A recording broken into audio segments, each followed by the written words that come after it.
I said push, pull, push it, pull it, push it, pull it. You know what the name of that song is? Push it, pull it? Nope, it's called Do the Push and Pull. Oh, okay. It's actually Do the Push and Pull Part 1. You know what I appreciate about that? It's a call to action. He is. Rufus Thomas has a lot of songs about calls to action. Do the funky chicken, walk the dog, do the push and pull. And they're always multi-part. It's always like part 1, part 2. And who doesn't appreciate clear direction in life? Exactly. Especially on the dance floor. On the dance floor, yeah. Hence the endearing success of the electric slide.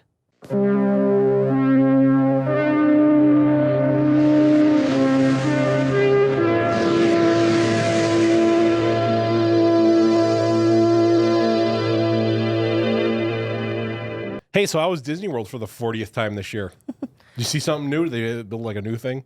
They built like Walt's Hall of Communists that were like trying to destroy Walt Disney and his paranoid fantasies.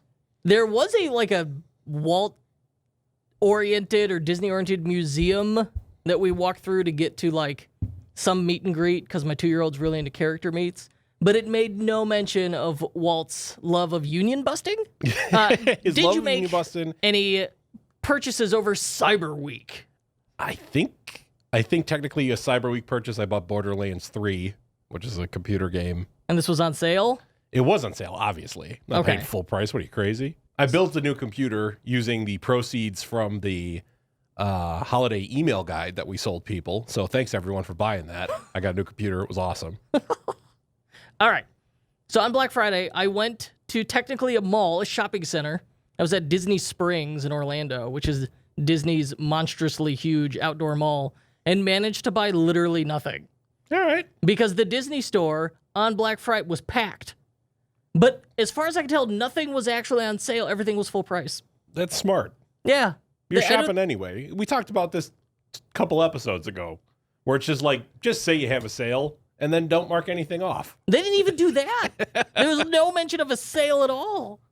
Just there were Christmas decorations, and that was that. Like some of the stores around it. The only interesting thing I saw was a store that literally had a sign outside that said "Spin to Win," and it looked exactly like the Privy Spin to Win pop-up. It was like the same color scheme and layout, at least. And I'm staring at this thing. I'm like, taking a picture of it. We're going to post this. And then I look up. Sure enough, they built the wheel. They had the wheel in the dead center of the store, and there was a guy spinning it. I don't know what I was thinking. I didn't get a video or photo of that. So what they really should have done is, if you were trying to mimic it, at the front door, instead of, when you step on the panel to make the electric door slide open, instead, the door shouldn't open. A panel should just slide over that says "Spin to Win" and blocks you from getting inside the store. Yeah, well, that's your exit intent pop-up. No, it's an entrance pop-up. Okay.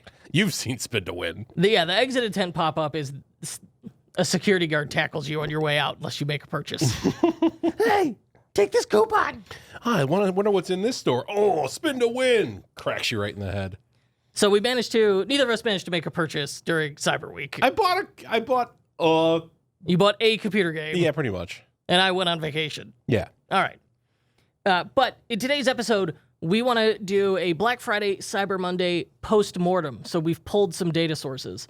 And let's see what we got here. So we've got some quick overview stats from Shopify themselves about how the 1 million Shopify merchants did on the platform. I talked to the guys at Bold, Jay Myers, and he gave me some stats on how things went for them. And those are quick. And then I hit up master Facebook marketer Kurt Bullock, our marketing manager, and got some stats on Facebook ads. So if you're looking to compare, you're looking for some frame of reference, he's got some observations for us. And then lastly, and most importantly, we've got stats in general that Paul pulled from our top stores and averaged them. And we can't name names, of course, but we're going to talk about things in general and in average and roughly how these stores are comparing to last year. So hopefully this will give you a frame of reference. Because it's tough, like, people don't necessarily always share their numbers online, and it can be tough to know where you stand. It's a little, I feel like a lot of times you're working in the dark. It's a little strange. The quick overview is Shopify merchants break records with $2.9 billion in worldwide sales over Black Friday, Cyber Monday weekend. All right, here's an interesting stat. Consumers spend an average of $83 per order, and of all countries, Canadian consumers spent the most at $96. Mobile remains the preferred shopping channel for online commerce, with 69% of sales made on phones or tablets, while 31% occurred on desktop. Apparel and accessories saw the most orders during the weekend, with consumers purchasing makeup, mobile phone accessories, and coats and jackets the most. So people going into Black Friday are buying their winter gear right then. Makes sense. Those are the stats that Shopify shared with us. When I told Jay Myers, he said, hey, I could tell you it was absolutely massive for us. Hits to our servers were up close to 70%. So basically, anytime an app does something on a store's page, we see a hit. And orders through Bold Cashier were up over 600%, and they experienced no downtime. And they've got a case study coming out with a merchant of note, and I agreed I wouldn't share who it was. But they, look out for that case study. They reported beating previous year's Black Friday sales in the first 15 minutes after midnight. And another in particular had 10,000 people on their site in 10 minutes before midnight with their carts loaded and ready to check out. That's kind of cool. All right, so some other general stats here. Also, Bold opened, I just liked Bold did this. They announced they opened their first international office. Oh, where is it? In Cambodia? No, Paris? London? No. Tokyo? Nope. Where? Texas. Oh. I just like that their international office is in Texas. It's funny to think of because they're in Canada. Yeah, but for us, it's funny to think about. Austin, Texas, international. I've got some other stats from that GetElastic shared. And truthfully, I don't know what the heck GetElastic does, but they shared... It's numbers on a sheet, so it must be true. Yeah. Well, they cite all their sources. Yeah, I see CNBC in here, Salesforce. All right, okay. I'm just going to accept that these are true. What in here stands out to you, Mr. Rita? The thing that immediately caught my eye was on Cyber Monday, the day that we have access to the internet after the weekend. At home, you have like maybe a 14.4 baud modem if you have dial-up at home at all. But then Cyber Monday, you get to the office where your office has a T1 line, and then you can finally shop online once you're away from your house. Because, that's what Cyber Monday is. Tell us what you really think. Fucking Cyber Monday. Is that mobile traffic share was 54%, but mobile revenue share was only 33%. And what does that mean to you? That means that people on their phones don't buy as much as on desktop. We talk about this all the time. Yeah, we see that. What's the typical difference in conversion rate based on the numbers you saw? I don't remember. It's about 50%. We talked about it. Yeah, it's like half. Well, they have a stat in here that it's call it, it's maybe like 7% on desktop in these stats, and then it's like 3% on smartphones. It's like half, with then tablet in between those two. What's funny is it looks like these sales, they grew, like online purchases, Black Friday purchases, all this stuff grew in the U.S., but globally it grew more. So even like countries where they're not celebrating Thanksgiving are still engaging in these sales. Well, because these websites are international. I mean, they're the whole world. So I mean, they're having if they're having a sale for U.S. Black Friday, it's a sale for everyone. And I love this stat. I think one of the biggest missed opportunities for Shopify merchants is not sending more emails, especially during Cyber Week in December and the holidays. They said here, 68% of consumers say they pay more attention to retail email during the holidays. So if you've got a great offer, you are doing yourself a disservice, you're doing the customer a disservice by not bringing it to their attention. Yeah, because they're primed to think about shopping. They've been told by society to be ready to shop. So you should take advantage of them being ready to shop. This one claims 45% of Thanksgiving orders came through mobile, up 24%. So a recurring theme across all of the stats we got is really the week started on Thanksgiving. Yeah, I mean, Thanksgiving night, you're home from wherever you were, or everyone's gone by like 8 or 9 o'clock. Yeah, Thanksgiving dinner starts early. Unless you actually party. I mean, I'm boring. But you're not going to bed that time. You need something to do. So you're in that food coma at home, just trying to be introverted away from all the people, and that's when you start doing your shopping. Just lazing around, yeah. So the brands, and like, we assume you have finite discretionary income to blow on stuff. So the brands that started early, got those sales started and out, and those emails out on Thursday are the ones that really made the most of this. And we'll see this later in the stats I talk about. When we pulled the stats from our clients for this, I did November 4th to December 4th. December 4th being the day I started pulling the stats, and that's why I stopped. But it clearly started earlier in the month. I think one of our clients, their biggest day was actually the 22nd, which was the Friday before Black Friday. I don't know I didn't actually jump in there and see how they made the 22nd their biggest day, but it was. Yeah, I think, this year, because it's Thanksgiving came much later, it's a shorter shopping season, we saw pretty much everybody, like all the big box retailers, their sales started the weekend prior to Thanksgiving. Yeah, they started. Oh yeah, I was seeing stuff. I was seeing the shopping. It felt like in all the sales I was seeing started the end of that week, like on the 22nd, and then all of Thanksgiving week was sale time. So my two takeaways right now are, you should have done better than last year. Oh yeah, if you didn't do better than last year, you really screwed up bad. Because people are now, more and more people are shopping online, and it is their expectation. And you would expect to see like 10 to 20% better than last year based on these stats. And the sooner you started, the better. So next year, you would want to make sure you're starting earlier. Like Thanksgiving is now the new normal to start. And ideally, you may have started sooner than that.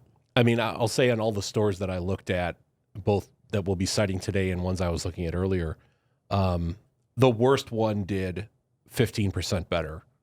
And that was the worst one, whereas the average ones did 40 to 50 to 60% better than they did last year. And again, on the topic of email, and recently we were talking about SMS, they've got, in this Get Elastic infographic, they've got some stats here on Black Friday specifically.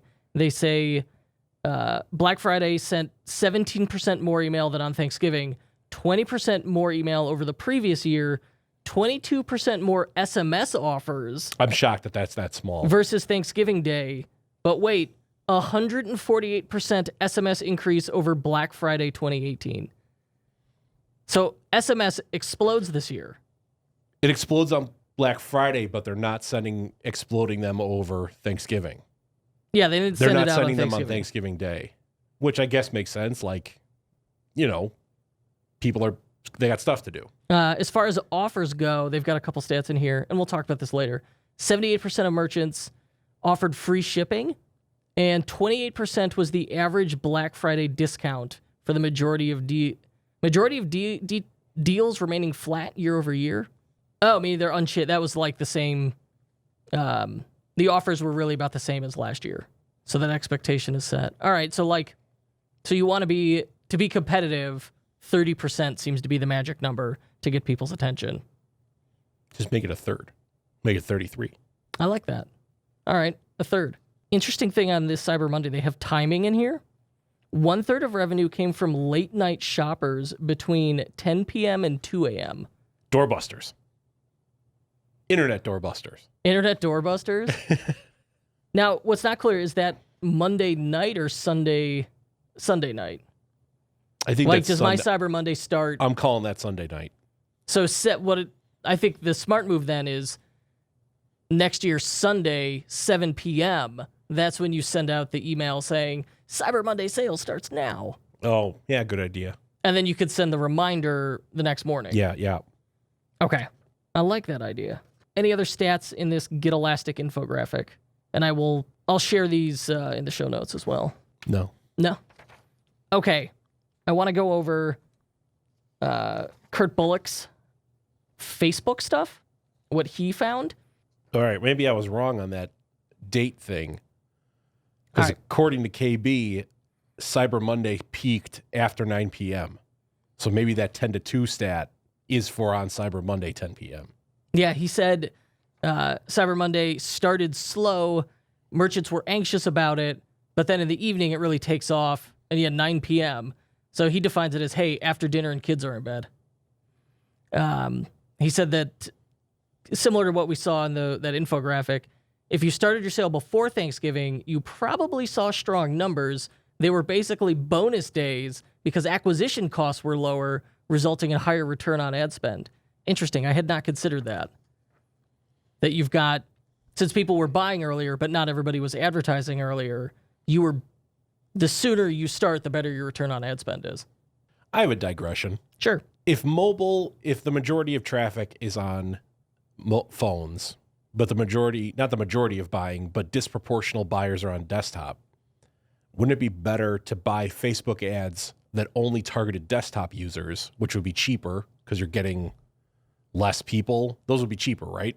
I don't know if they'd be cheaper. But they would convert better. In theory, the issue you get into is people pre-shop. I know, that's what we discovered, Yeah. is that mobile traffic is top of funnel traffic. Yeah. So maybe retargeting ads should only be retargeting ads which are cheaper than regular ads. If you want to get really deep in the weeds, experimenting on targeting by device, you would do, I think based on that data, you would target cold traffic to iPhones, because we also know conversion rate is higher on Apple devices and average order value is higher on Apple devices. So I want my cold traffic to iOS devices, and then I want my retargeting traffic to desktop devices. I love it. I mean, it's not a difficult thing to test. So if you have like a funnel that works and if you have ads that work, duplicate them, change the targeting. Yeah. No, you could absolutely test this idea. He did say over the weekend, so Saturday, Sunday, but before Cyber Monday, after Black Friday, many accounts saw performance drop significantly, and he lowered ad spends and accounts and shifted most of that budget to Cyber Monday.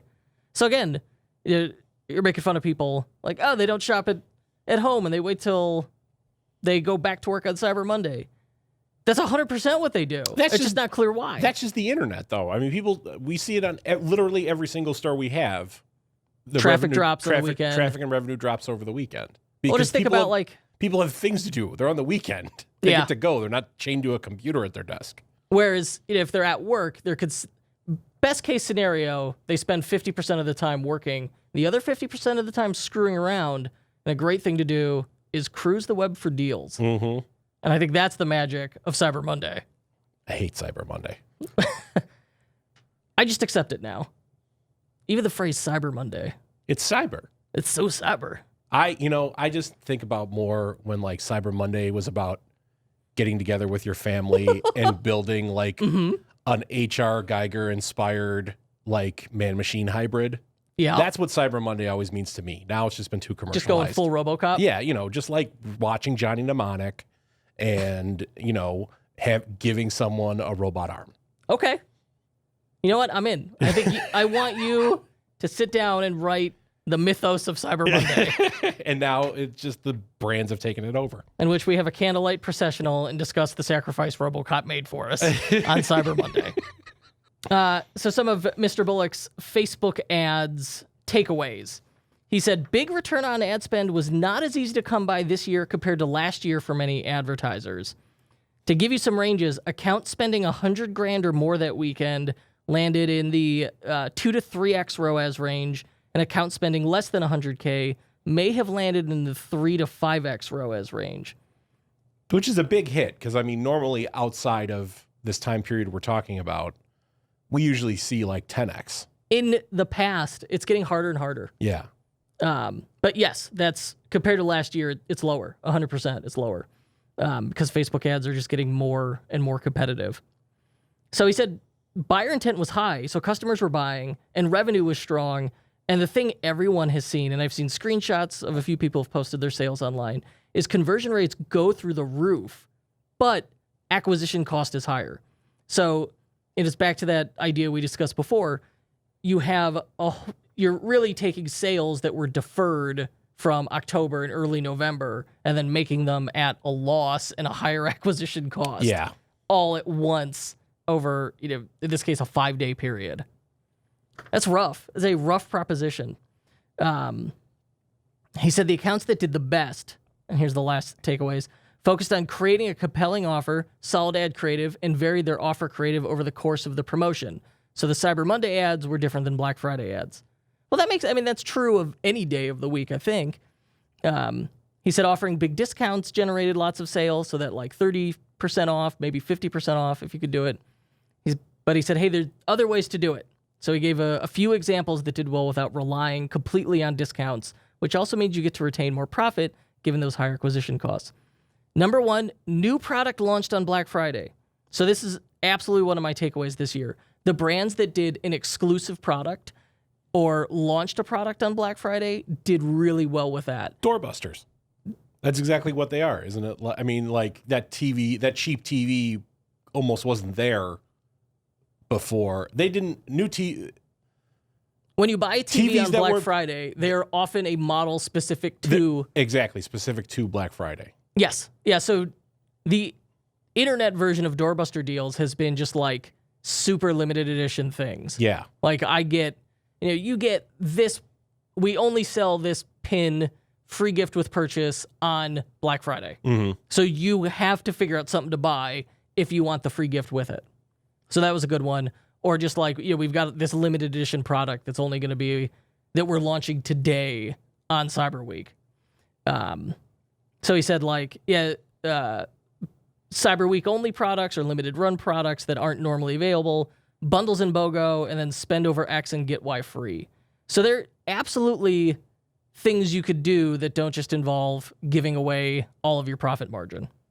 Anything in there stand out? What's your chief takeaway there? I don't know. I'm just thinking of ways, if Facebook ad acquisition costs are going up, I'm just trying to think of ways, like I said before, where you can you can sort of moneyball your way through undervalued paths in order to achieve the return on ad spend we were seeing even just earlier this year. So this idea of maximizing desktop ads, because the desktop, if a desktop user is like 40% more likely to buy than a mobile user. So it's like, okay, let's hammer those desktop users. Or it's like an iPhone user is 25%, will spend 25% more than an Android user. Like, okay, let's hammer those iPhone users. I think my takeaway for getting the ROAS back is to avoid just pure discounting. And I like free gift with purchase, like a cheap free gift that costs you nothing but is kind of cool. Like Hoonigan's doing pins, like those that worked out really great for them. Yeah, I like the limited edition idea, product launches, or free gift with purchase, or free gift with purchase and it's a limited exclusive, like the Hoonigan lapel pins. Yeah. Okay, so you pulled our own data. So yes. Here we know this isn't an infographic. This isn't hearsay. This is, you went through a selection of our top performing clients' brand stores. And obviously we're not going to name names. And you pulled a bunch of stats for them for Black Friday this year, compared it to last year, got percentage changes. So we've got a pretty good idea of how people performed this year and versus last year. What did you notice? What did you see? Well, the main thing was everyone did a lot better. Like I said before, the worst was 14% over what they did last year. And, I did this, I pulled these stats because we needed to record this. So the stats only span from November 4th to December 4th. But even when I pulled them on December 4th, we're still on the backside of the mountain. Like the mountain hasn't gone back to ground level yet. Like we're still. So you think if you wait another week, like they're hearing or get the rest of the holidays, it's going to be even better. They're hearing this on Tuesday. If we recorded this like Tuesday at 4 a.m. and I could get like the stats from Friday, Saturday, Sunday, Monday, I think then we would have gotten the full amount. I think now we maybe only got like 90% of the mountain. We don't have the full bump. But even in that case, and obviously last year, because Thanksgiving was earlier, the last year stats have the full bump. But even still, the numbers were all better across the board. All right, the average revenue increase for 2019 over 2018, 46%. Yeah. And there's one store in here that did 97%. And they're not a small store. No, no, it's not like the small sample size. They doubled their revenue in terms of millions of dollars. Yeah, they literally, the store I'm looking at literally jumped from $500,000 to $1 million. And the thing is, and they really had the best stats across the board. I mean, so here, when I made this spreadsheet, I did traffic, conversion rate, revenue, average order value, and then returning customer rate, and trying to see how. So everyone got a revenue increase, and I kind of wanted to pull out how each store achieved that. They achieved that with a bunch of more traffic and a bunch of new users. They achieved that by bumping up their average order value. Did they achieve that by blowing out their conversion rate, probably via discounting? And everyone kind of had a different way of doing it. But yeah, this one that doubled their revenue, they killed all of those metrics across the board. So they managed to hit everything.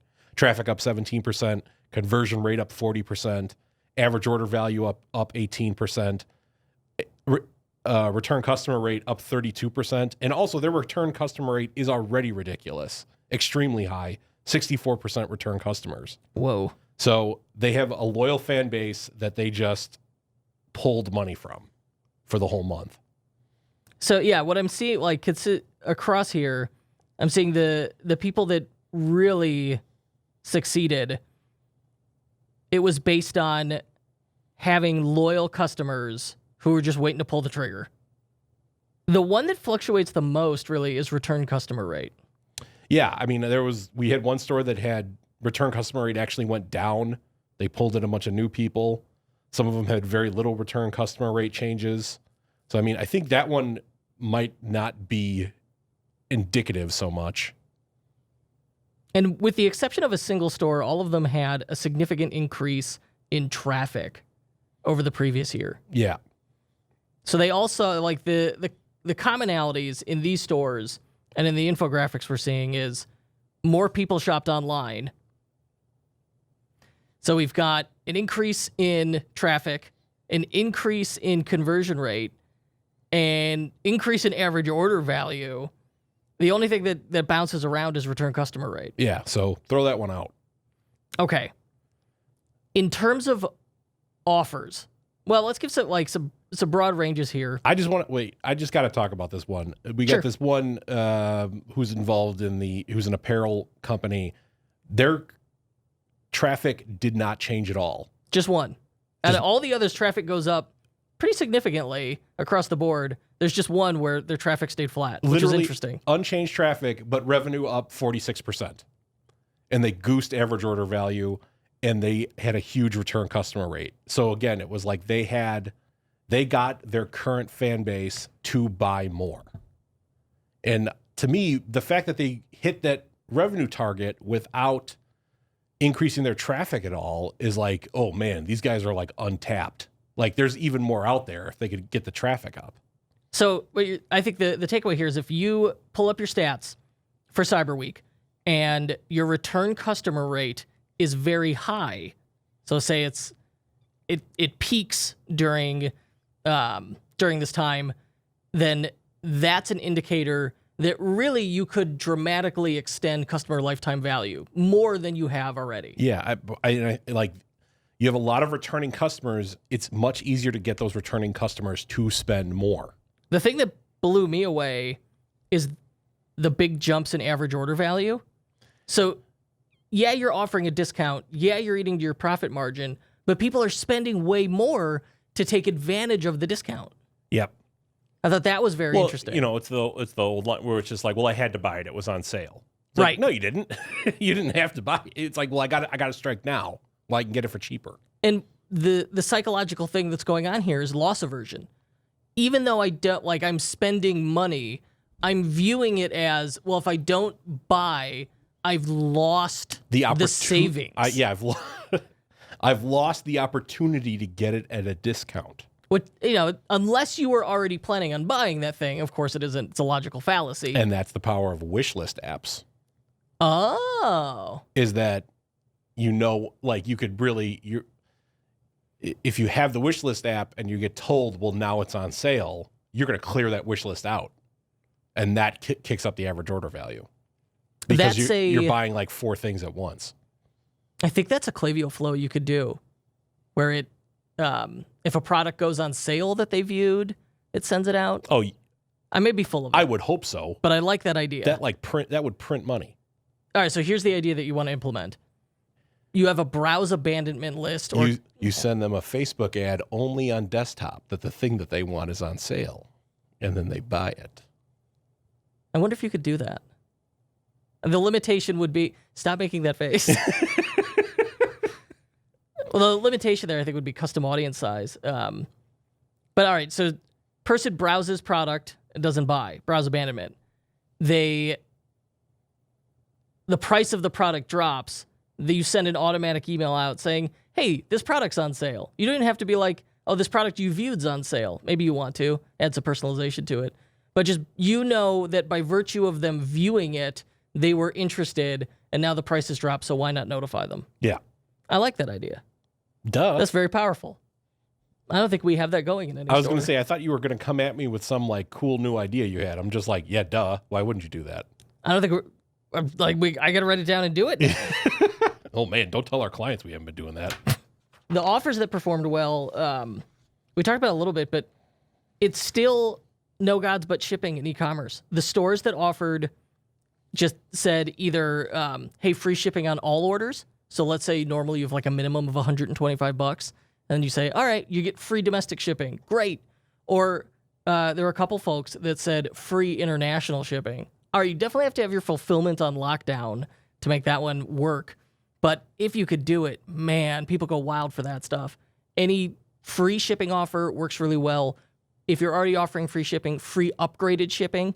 So that's a great way to add value, get people to make a purchase without actually discounting the product itself and potentially devaluing Cutting in the your brand. margins, yeah. And, well, I mean, you're eating the cost of the shipping. But that's probably less than if you had discounted the product itself. Yeah. And then you still got to offer free shipping on orders over whatever. Yeah, and the shipping cost isn't 20% of the purchase price or whatever. Yeah. So we got free shipping offers work really well. Exclusive products, free gifts with purchase, limited edition products, that worked really well for people.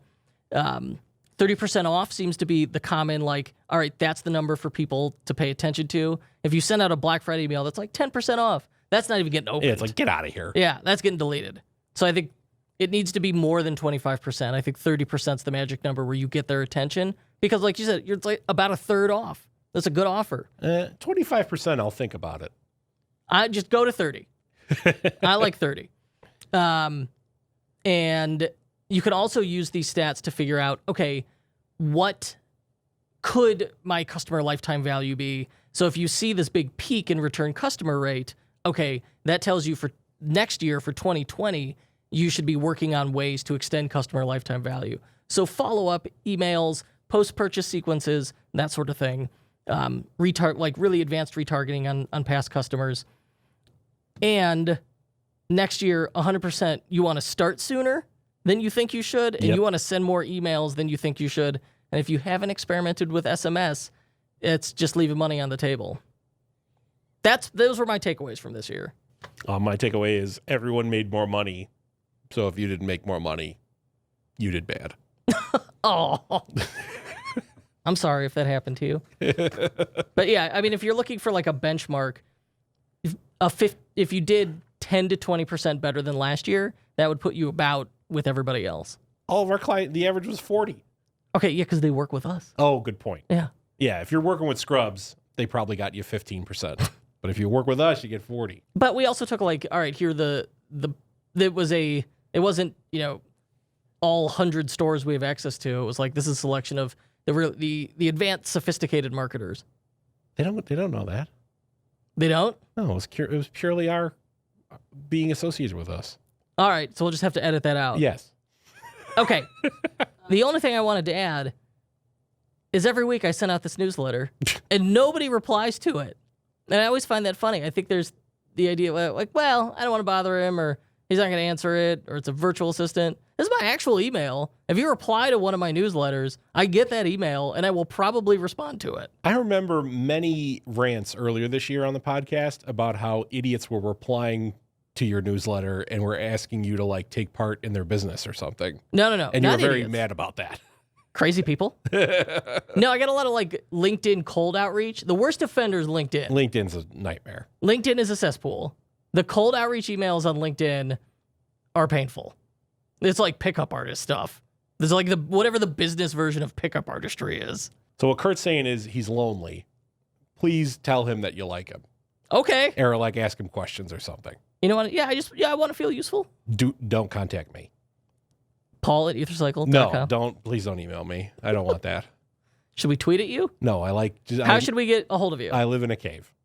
Could we share your phone number? Just text Paul. I leave the cave to come to work, and then I go back in my cave. All right. Well, let us know if you need help decorating your cave. There's some like home goods deals. I'm in the Cyber market Week. for a new cave. I've been looking around for one. Okay. And it's pricier than I thought it would be. That's usually how cave shopping goes. All right, we'll end it there. Thank you, and I hope your Black Friday went well. Your turkey was deep fried. Your sales were phenomenal, and we will talk to you in 2 weeks.